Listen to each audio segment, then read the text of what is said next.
Teamwork. Teamwork is hard.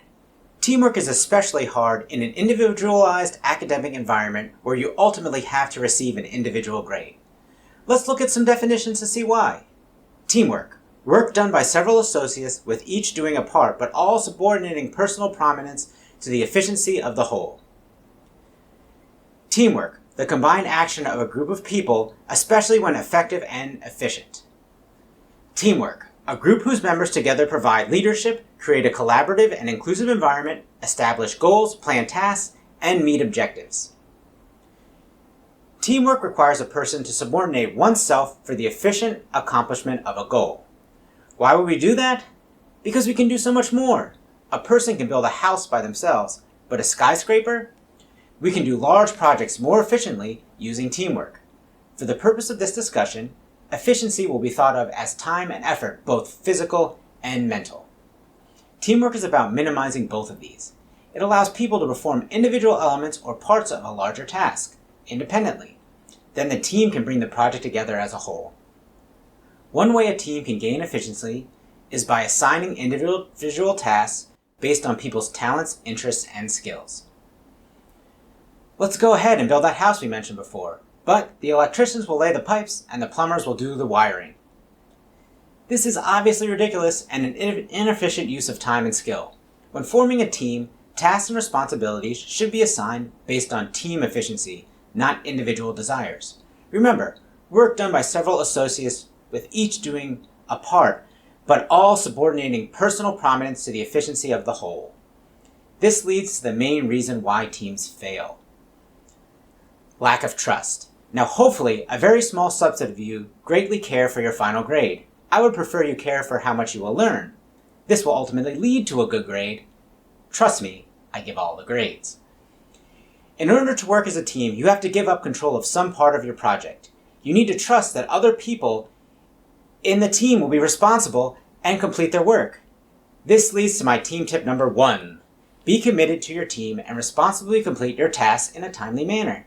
If you do this, others will be able to depend on you. If the rest of your team does this, you will be able to depend on them. Good teamwork. Part of being committed to a team is helping other members to meet their commitments. If they genuinely need help, help them.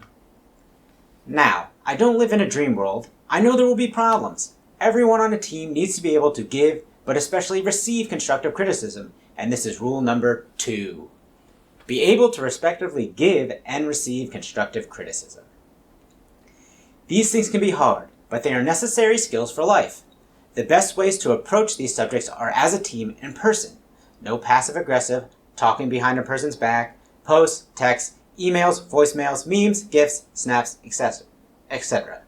Just as a team in person. If you feel very uncomfortable with this, invite an independent, unbiased person to be there. I'm happy to help in this way. If you have good intentions, these can even be positive experiences. Instead of saying, "I hate how you are always late," you could say, "I've noticed you've been having trouble with time management. I struggle with that too. Here are some things that helped me." In order for this to work, we must be respectful to one another.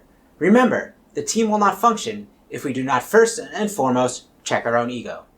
I also think the idea that respect is earned is dumb. Where a person can only earn your respect if they meet your standards. Who says your standards are correct? Everyone has a different background and perspective, and you can't know what they are. Imagine if you judge people by their race, gender, or sexuality. Things you're born with and cannot change in the same way you can change your shirt or your glasses. You would be a racist, sexist, homophobic bigot. Eventually no one will trust you, even if they don't tell you to your face. None of this will be accepted in this class. These ideas are exceptionally corrosive to teams, even if they are not explicitly stated. Things like tone, dismissiveness, and body language make them apparent even if your words do not. One easy thing that can be done to make teams function more effectively is having assigned roles. We are going to do this. If you do a search, you can find hundreds of different roles. Here are the ones we are going to use in my class. The organizer organizes agendas for meetings and combines final results. The note-taker records the meeting minutes, which include each member's contribution to the meeting, assigned tasks, and due dates. The speaker is the only member of the team who can ask me questions. All questions must first be submitted to your team, and once discussed there, can be brought to me. The timekeeper keeps meetings running on time and ensures that everyone's voice is heard. They also set the timetable for tasks.